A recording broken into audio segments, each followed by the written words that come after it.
po. Naluto na po yung ulam.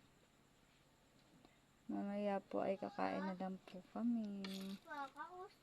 Yan po yung sasawan niya.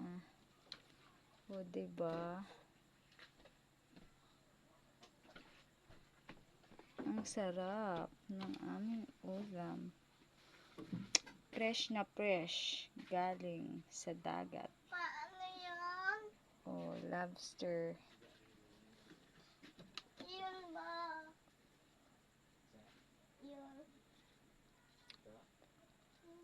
Yun. Fresh na fresh po yan, guys. Kanino? Galing sa yaman ng dagat.